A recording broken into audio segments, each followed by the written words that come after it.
பாரதி காதலியே கண்ணம்மா கண்ணம்மா, தீராத காதல் நீயே செல்லம்மா செல்லம்மா. கண்ணம்மா கண்ணம்மா, என் வாழின் அர்த்தம் நீ அம்மா.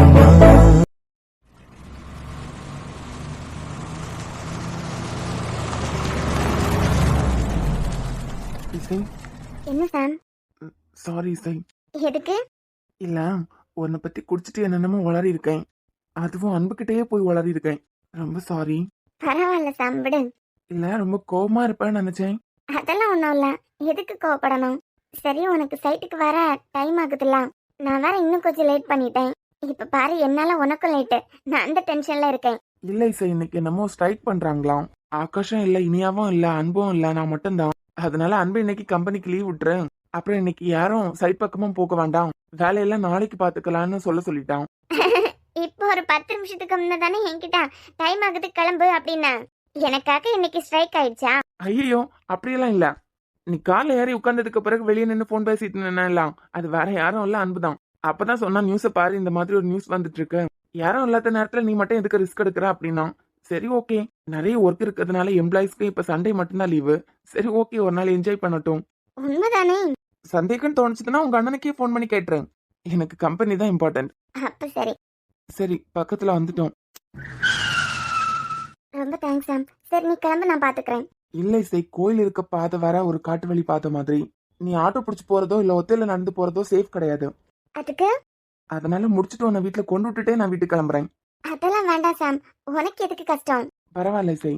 சரி, அப்ப நான் அர்ச்சனை பண்ணிட்டு சாமி கும்பிட்டுட்டு வரேன். நானும் வரேன், நான் இங்க சும்மா தானே உட்கார்ந்துருக்கணும். நீ வரியா? ஆமா இசை, சும்மா தானே உட்கார்ந்துருக்கேன், போரா இருக்கும். இல்ல, உனக்கு எனக்கு எந்த பிரச்சனையும் இல்ல. என்ன நீயா இரு, நான் நானா இருக்கேன், அதுதானே. எத்தனையோ தடவை நீ என் கூட சர்ச்சுக்கே வந்திருக்க. நானே எத்தனையோ தடவை அன்பு கூட எல்லாம் கோயிலுக்கு வந்திருக்கேன். உனக்கு ஒன்றும் ப்ராப்ளம் இல்லைன்னா வா. சரி.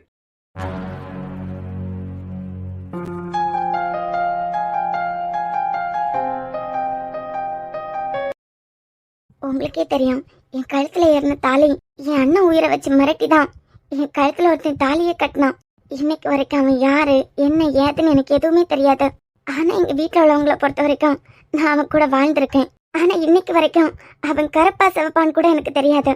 இதெல்லாம் ஏன் என் வாழ்க்கையில நடத்தி வச்சிங்க, ஏன் என் வாழ்க்கையில நடந்ததுன்னு எதுவுமே எனக்கு தெரியல. இது வரைக்கும் அரசாங்கள் என் அண்ணனோட உயிரை வச்சுதான் என்ன மிரட்டி அவர் நினைச்சதை எல்லாம் பண்ணிட்டு இருந்தாரு. அண்ணனோட நிச்சயதார்த்தத்துல இனியக்கிட்டே மிரட்டி இருக்காரு. ஆனா இப்ப உங்களுக்கே தெரியும், அவங்க 2 பேருக்கும் கல்யாணம் ஆயிடுச்சு. முன்னமாவது அண்ணன் மட்டும்தான். இப்போ அவனை நம்பி ஒரு பொண்ணும் இருக்கு. இன்னும் கொஞ்ச நாள் போகும்போது அவங்களுக்கு ஒரு குழந்தையும் இருக்கலாம். அதே நேரத்துல எங்க குடும்பத்தை சுத்தி எவ்வளவு பெரிய ஆபத்தும் இருக்கு. சாமோட ஃபேமிலியா இருக்கட்டும், அரசங்களா இருக்கட்டும், எல்லாரும் எங்க ஃபேமிலிக்கு ரொம்ப இம்பார்ட்டன்ட். அவரால அண்ணனுக்கோ இனியாக்கோ இல்ல எங்க ஃபேமிலியில யாருக்குமோ எந்த கஷ்டமும் வந்துடக்கூடாது. என் பக்கத்துல சாம் நிக்கிறான். இதே இடத்துல வந்து எத்தனையோ நாள் எங்க 2 பேருக்கு சீக்கிரமா கல்யாணம் ஆக்கணும்னு வேண்டிட்டு இருந்திருக்கேன். ஆனா இன்னைக்கு எனக்கு என்ன வேண்டிக்கணும்னே தெரியல. ஏன்னா என் கழுத்துல ஒரு தடவை தாலி ஏறி இருக்கு. அவன் கருப்பா இருப்பானா சிவப்பா இருப்பானான்னு எனக்கு தெரியாதான்.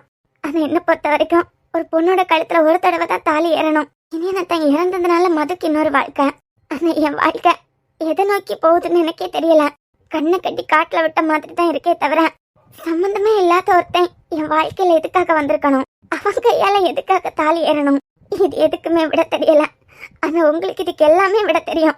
ஆனா எனக்கு ஒண்ணு தெரியும், இந்த உலகத்துல நமக்கு என்ன நடந்தாலும் அது எல்லாத்துக்கும் கடவுளோட திட்டம் ஒண்ணு இருக்கும். அதே மாதிரி யாருன்னே தெரியாதவன் என் வாழ்க்கையில கிராஸ் பண்ணதுக்கான காரணமும் ஏதோ ஒரு காரணம் இருக்குன்னு நான் நம்புறேன். ஒரு பொண்ணுக்கு கல்யாணம் ஆனாலே எல்லாம் முடிஞ்சுது.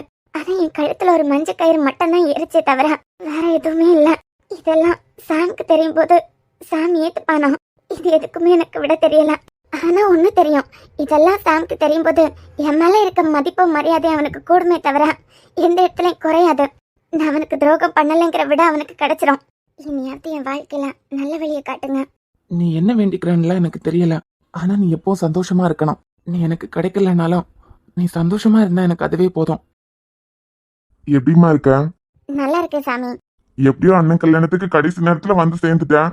அது சரி, அண்ணனே கடைசி நேரத்துல தானே வந்து சேர்ந்தான். அர்ச்சனை யாரு பேர்ல இசை? வழக்கம் போல சாமி பேர்லயா இல்ல தாத்தா பாட்டி பேருக்கா? அண்ணன் பேர்லயும் அண்ணி பேர்லயுமே பண்ணிடுங்க சாமி. அதுக்கு என்ன சிறப்பா பண்ணிடலாம். ராசி நட்சத்திரம் சொல்லுமா? அன்பு திருவாதிரை நட்சத்திரம் மிதுனம் ராசி. திருவாதிரை நட்சத்திரம் மிதுனம் ராசி. இனியா சுவாதி நட்சத்திரம் துலாம் ராசி. இனியா சுவாதி நட்சத்திரம் துலாம் ராசி. இந்தாங்க சாமி அச்சனை தட்டு. நீ வேணா கார்லயே உட்காந்துக்கோ சாம். இல்ல இசை, பரவாயில்ல நிக்கிறேன். சொல்றேன்ல, கார்ல உட்காந்தா போரா இருக்கும். அப்ப சரி. இசை, தேங்காய் நல்ல தேங்காயா இருக்கு. கண்டிப்பா உன் அண்ணன் நீ வாழ்க்கையும் சந்தோஷமா தான் இருக்கும். சந்தோஷம் சாமி. புரியுமா? என்னைக்குமா நீ கிளம்ப போற? என்னைக்கு நீ இந்த முடிவு பண்ணல சாமி. அப்புறம் சாமி அவங்க 2 பேருக்கு இப்பதான் கல்யாணம் ஆயிருக்கு. அவங்க நல்லா இருக்கணும். அண்ணன் கல்யாணத்துக்கு இனியா கல்யாணத்துக்கு இங்க வர முடியாத சிச்சுவேஷன் வந்துடும் நினைச்சேன். ஆனா சாமி என்ன இங்க வர வச்சுட்டாங்க. சின்னதா ஒரு அன்னதானமும் வைக்கணும். அதுக்கு என்னமா உன் மனசு போலயே தாராளமா பண்ணலாம். பரவாயில்லையம்மா, சாம கூட்டிட்டு வந்திருக்க. சாமுக்கு இன்னைக்கு ஆபீஸ் போக வேண்டாம் போலாம். சாமி இங்கே போகிறதுக்கு இருந்தான். அப்பதான் என்னை இறக்கி விடுறதுக்காக வந்தான். சரி இசை, நீ ஆசைப்பட்ட மாதிரி உன் அண்ணன் வாழ்க்கையும் அண்ணி வாழ்க்கையும் சந்தோஷமா அமையும். சந்தோஷமா போயிட்டு வா. சரிங்க சாமி, அப்பனா நாங்க வரோம். சரிம்மா.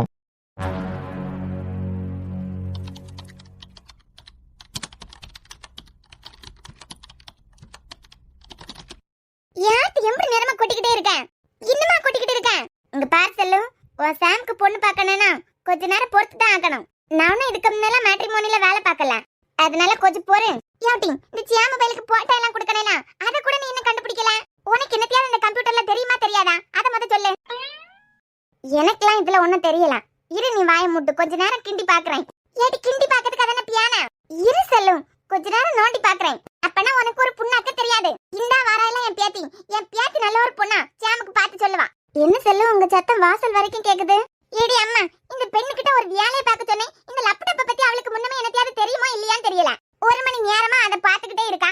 அவளுக்கு மண்டையில ஒண்ணு யாரையில. என்னத்துக்கு தான் காலேஜ் கீழேஸ் எல்லாம் படிக்க அவளோ? 4 எழுத்து படிக்க தெரியறதுக்கு தானே. சரி செல்லு, ஆர்த்தி அக்கா இப்ப என்ன பார்த்துட்டு இருக்காங்க?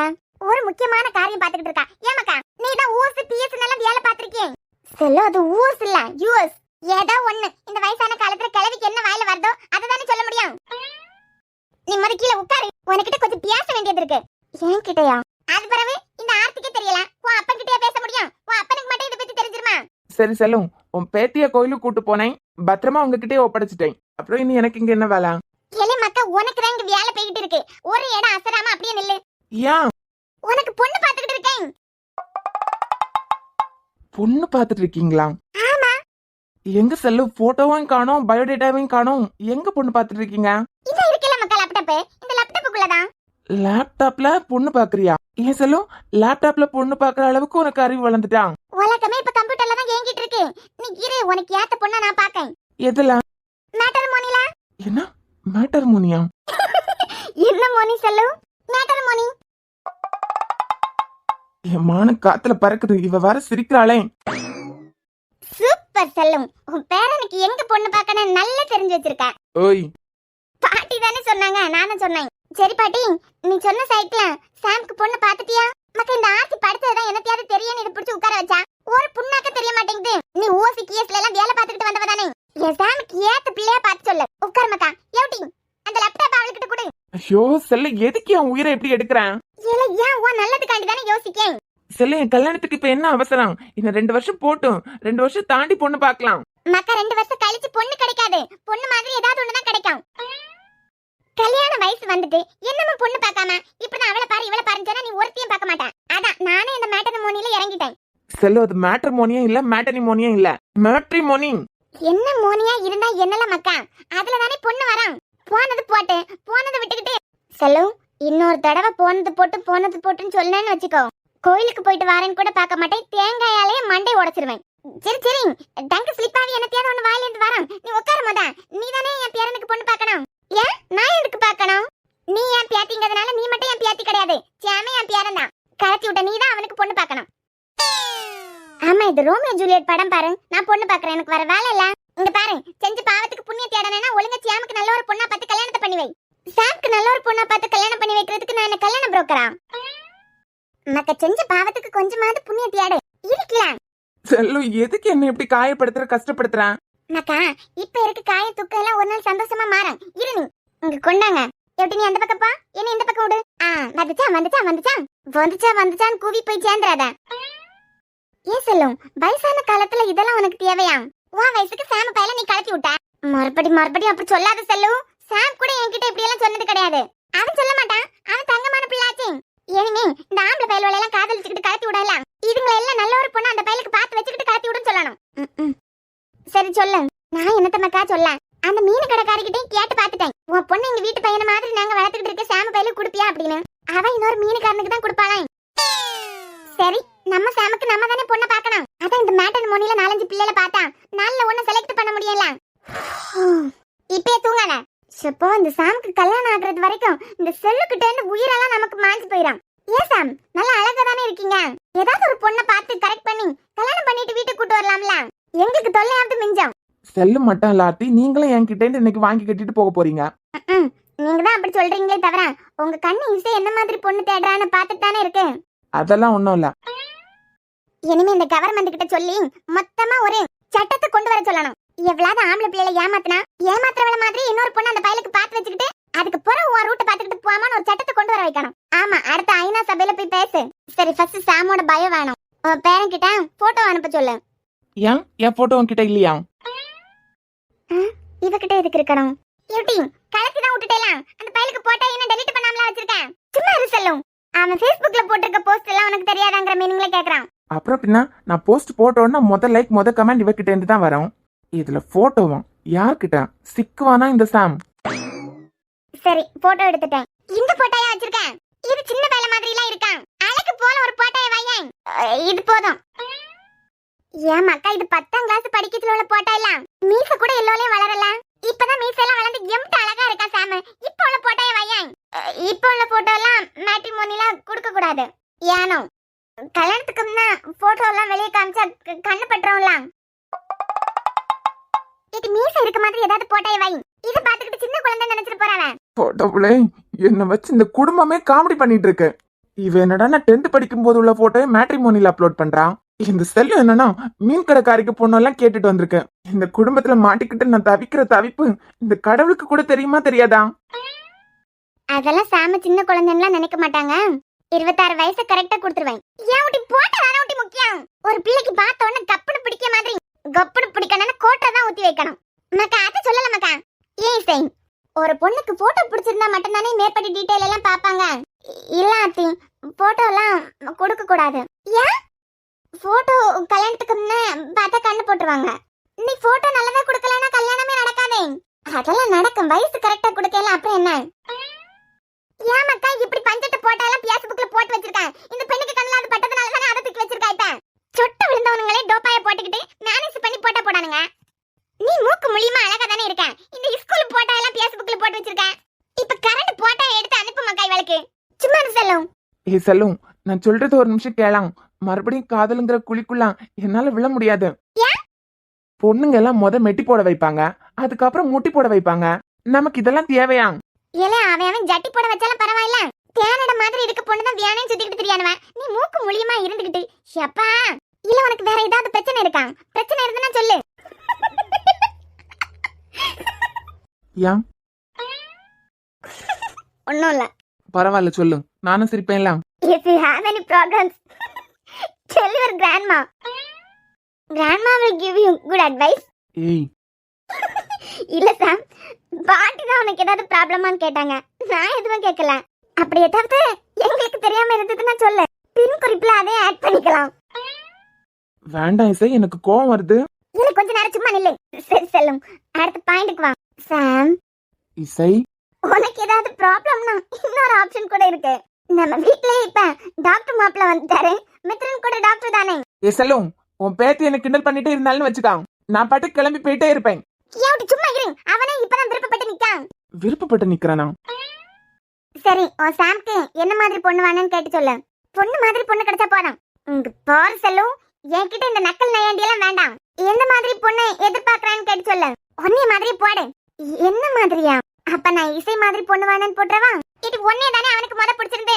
அப்ப ஒன்னே மாதிரி ஒரு பொண்ணுக்கு என்னென்ன தேவையோ அதை போடு. சரியான கிம்ச. அதான் பட்டி, இனிமேலாம் பயலுல ஏமாத்ததுக்கு நினைக்க மாட்டியல. நினைச்சாதான் இன்னொரு பொண்ணு பார்த்து வச்சுக்கிட்டு போக வேண்டியது இருக்குமே. இப்படி ஒரு சட்டத்தை கொண்டு வராட்ட பாரு. சரி, என்ன நிறத்துல பொண்ணு வேணும்? நல்ல பொண்ணு நிறமா போடு மக்கா.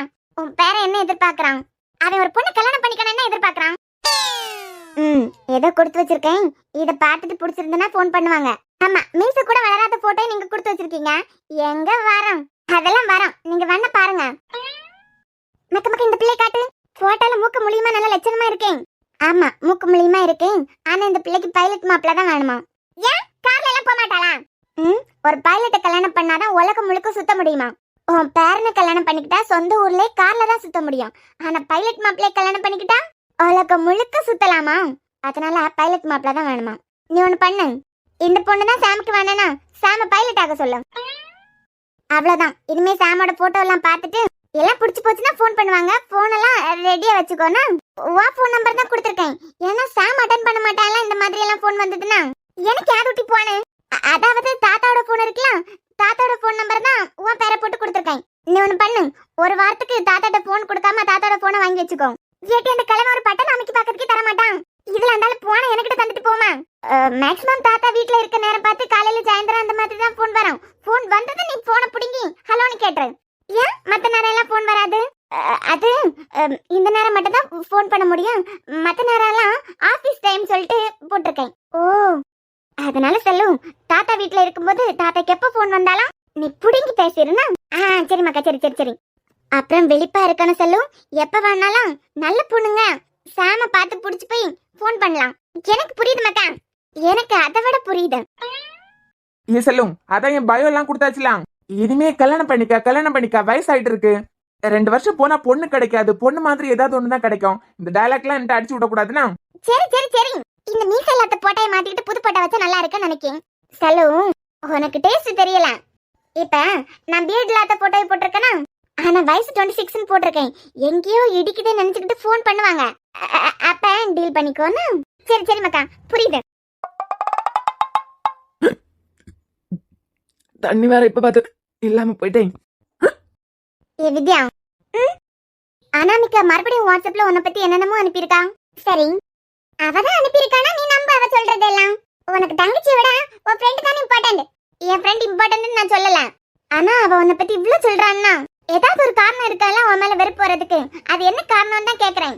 அதெல்லாம் ஒரு காரணமே இல்ல. அதான் என்கிட்ட சொன்னீங்கன்னா ஏதாவது ஒரு பிரச்சனைனா கூட அதை ஈஸியா ஹேண்டில் பண்ணிடலாம். அவெல்லாம் ரொம்ப மோசமான ஆள் தெரியும்ல. அதெல்லாம் நான் டீல் பண்ணிடுவேன்.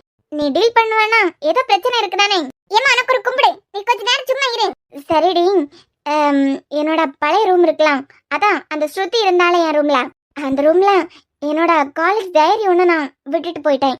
இப்போ வந்து பார்க்கும்போது என் டைரி காணோம். நான் காலேஜ் முடிச்ச டைம்ல என் ஃப்ரெண்ட்ஸ் எல்லாம் அதில் ஆட்டோகிராஃப் எழுதி வச்சிருந்தாங்க. கல்யாண வேலையெல்லாம் முடிஞ்சதும் அதை தேடுறேன் கிடைக்கவே மாட்டேங்குதுடி. எங்கேயாவது பாத்தியா டைரி? டைரி ஐயே எதுக்கு இப்படி வாய்ப்பிழந்து வச்சிருக்கு? டைரி ஆமா டைரி தாண்டி. நான் இப்ப மதுக்க வீட்டுக்கு போயிட்டு வரேன். ஏய் லூசு, இப்ப என்ன நடந்துட்டுன்னு இப்படி பதறி அடிச்சிட்டு ஓடுறான்? என் கல்லூரி எல்லாருக்கும் பிடிச்ச மாதிரி அவங்க கல்லூரி வாழ்க்கை அமையறதில்ல. ஏதாவது ஒண்ணு கிடைக்கலாம், ஏதாவது சில விஷயங்கள் கிடைக்காமலும் போகலாம். ஆனா ஏன் கல்லூரியை பொறுத்த வரைக்கும் ஏன் யாரை கேட்டுட்டு என் டைரி எடுத்து படிச்சிட்டு இருக்கீங்க? யாரு கேட்கணும்? என் அண்ணா வீட்டுல ஒரு டைரி இருந்துச்சு, என்னன்னு பார்த்தேன். இது எனக்கும் அக்கா வீடு தான். இந்த ரூம்ல இருந்து நேத்துக்கு தானே நாங்க ஷிஃப்ட் ஆனோம். ஏதாவது 1-2 பொருள் இங்க போட்டு போறதுக்கு சான்ஸ் இருக்கு. அது ஃப்ரண்ட் பேஜ்ல வித்யான் பேர் எழுதி இருக்கேன். மை பர்சனல் டோன்ட் டச்னு வேற எழுதி இருக்கேன். நீங்க எப்படி எடுத்து ரீட் பண்ணலாம்? ஏய் கத்தாதான். உன் டைரி எடுத்து ரீட் பண்றதுக்காக எல்லாம் நான் இங்க வரல. ரூம்ல யாருமே இல்ல. ஆனா ஃபேன் ஓடிட்டு இருந்து ஃபேனை ஆஃப் பண்றதுக்காக தான் வந்தேன். அப்ப டேபிள் மேல இந்த டைரி இருந்துச்சு. சரி என்ன இருக்குன்னு பாக்கலாம்னு நினைச்சேன். அதான் டோன்ட் டச்னு எழுதி இருக்கல. கத்தாதான். அதுல என் கல்லூரின்னு என்னமோ எழுதி இருக்கா. நான் என்ன வேணாலும் எழுதி இருப்பேன். உங்களுக்கு என்ன? ஆமா எவ்வளவு படிச்சீங்க? முதல் 2 லைன் கூட ரீட் பண்ணல. அதுக்குள்ள வந்து புடுங்கிட்டேன். அப்ப நல்லது. இல்ல டைரினா ஃப்ரெண்ட்ஸ் பத்தி எழுதுவாங்க, ஃபேமிலி பத்தி கூட எழுதுவாங்க. நீ என்னமோ என் கல்லூரின்னு ஆரம்பிச்சிருக்க. நான் என்ன வேணாலும் எழுதி இருப்பேன். உங்களுக்கு என்ன? இல்ல அதுல என்ன பத்தி ஏதாவது தப்பா எழுதி இருக்கியான்னு பாக்கணும். இல்ல நல்லதா ஏதாவது எழுதி இருக்கியான்னு பாக்கணும். உங்களை பத்தி எழுதுறதுக்கு நீங்க நாசா விஞ்ஞானி பாத்தீங்களா? இல்ல நீ எழுதி இருக்கத பாக்கும்போது அது மட்டும் இல்ல, நீ எழுதி இருக்க சென்டென்ஸ் இதெல்லாம் பாக்கும்போது ஏதோ பப்ளிஷ் பண்றதுக்காக எழுதுற மாதிரி இருக்கு. என்ன பப்ளிஷ் பண்றதுக்கு? அதெல்லாம் ஒண்ணும் இல்ல. ஏய் குடுங்கறேன் எல்லாம். முடியாது. இது ஏன் டைரி, ஏன் பர்சனல். அப்புறம் உங்களை பத்தி நல்லதா எழுதுறதுக்கு நீங்க நாசா விஞ்ஞானியே இல்ல. ஒருவேளை கெட்டதா எழுதலாம். அதுவும் எப்படி? எங்க சாம்லாம் ஒரு பொண்ணை அடிக்கிறது என்ன எகிரி கூட பேசிட மாட்டான். பொண்ணுங்களை அவ்வளவு மதிக்க தெரிஞ்சவர். அவர் கூட உங்களை கம்பேர் பண்ணும்போது நீங்களாம் ஒண்ணுமே இல்ல. சம்பந்தமே இல்லாம இப்ப அவர் கூட எதுக்கு என்ன கம்பேர் பண்ற? அவர்லாம் பொண்ணுங்களை அடிக்கிறது என்ன கோமா கூட பேச மாட்டாருன்னு சொல்றேன். என்ன அப்படின்னு சாதாரணமா கேட்டா கூட அடுத்த செகண்ட் சாரின்னு கேட்டுவாரு. ஓ சாரி கேட்கணும்னு எதிர்பார்க்கறேன். சாரி கேட்காம இருக்கிறது வரைக்கும் நல்லது. நான் எந்த தப்பும் பண்ணல, அதனால நான் சாரி கேட்க போறதும் இல்ல. நான் பேசுனதுல எந்த தப்பும் இல்ல, அதனால உங்க சைடு தான் தப்பு. ஏன் அதை விடு, காலேஜே முடிஞ்சிருச்சு. நீ என் கல்லூரின்னு என்னமோ எழுதியிருக்க. யோ, நான் என்ன வேணாலும் எழுதுவேன். ஏன் டைரி நான் எழுதுவேன், கிழிச்சு போடுவேன். கிழிச்ச பேப்பர் எல்லாம் சேர்த்து மறுபடியும் ஒட்டி வைப்பேன். அதுல சம்திங் முக்கியமா ஏதோ ஒண்ணு இருக்கு. இதுல எல்லாம் ஒண்ணும் இல்ல. என் ஃப்ரெண்ட்ஸ் கிட்ட இருந்து வாங்கின ஆட்டோகிராஃப் தான் இருக்கு. நான் வரேன். சம்திங் அந்த டைரியில என்னமோ எழுதிட்டு இருக்கான். என்னங்க, ஆசாசே கிளம்பி கூட போக முடியாம ஆயிடுச்சு பாருங்களேன். அப்பவே உன்கிட்ட சொன்னேன், வெளியெல்லாம் 2-3 நாளைக்கு விட மாட்டாங்க அப்படின்னு. நீதான் கோயிலுக்காவது போனா கண்டிப்பா விடுவாங்க, நம்ம கிளம்புனதுக்கு அப்புறம் விடாமலாம் இருக்க போறாங்கன்னு கிளம்புனா. அதுவன் எப்போ சாயந்தரம் 7 மணிக்கு விடுவாங்களா? இவ்வளவு அழகா பொண்டாட்டி ரெடியாகி ரெடியாகி போக முடியாம இருக்கும்போது கூட எனக்கு நல்லா தான் இருக்கு. ஏன்? வெளியே போயிருக்க நிலமா வந்திருந்தா இப்படி என் மடியில படுத்திருப்பியா? ஹலோ, நான் பைக்ல உங்க கூட வெளியே வரலான்னு பார்த்தேன். போச்சா? போலாண்டி, இப்பதானே கல்யாணம் ஆயிருக்கு. இனிமே ஃபுல்லா ஒன்னாதான் இருக்க போறோம். நீ என்னென்ன ஆசைப்படுறியோ அதெல்லாம் நிறைவேற்றுறதா என் வேலை. அதுக்கப்புறம் நீ எதுக்கு கவலைப்படுற? அட போங்க. சரிங்க, இசைக்கு எவ்வளவு நாள் லீவு? எப்போ கிளம்புவா? என்ன இனி அவ வந்ததுல இருந்து எப்ப கிளம்புவா, எவ்வளவு நாள் லீவு, இத பத்தியே கேட்டுட்டு இருக்க? ஏங்க, அவெல்லாம் இப்போ அழகா சமைக்கிறான். ஆஹா, அவ ஹஸ்பண்ட் கூட 1 வருஷம் தான் இருந்தான். அதுக்குள்ள நல்ல மெச்சூர் ஆயிட்டான். இனியா உன்கிட்ட ஒரு முக்கியமான விஷயம் நான் சொல்லணும்னு நினைச்சிட்டே இருக்கேன், ஆனா சொல்ல முடியல. பாவம், கல்யாணம் ஆன உடனே அவன் கூட எங்கேயாவது வெளியே போலான்னு ஆசையா வந்தா. வெளியே விடாம எல்லாரும் தடுத்துட்டாங்க. சரி, ஆறுதலா ஏதாவது பேசிட்டு போலாம். என்ன சொல்லணுங்க? இசையை பத்தி தான் கொஞ்சம் உன்கிட்ட பேசணும்.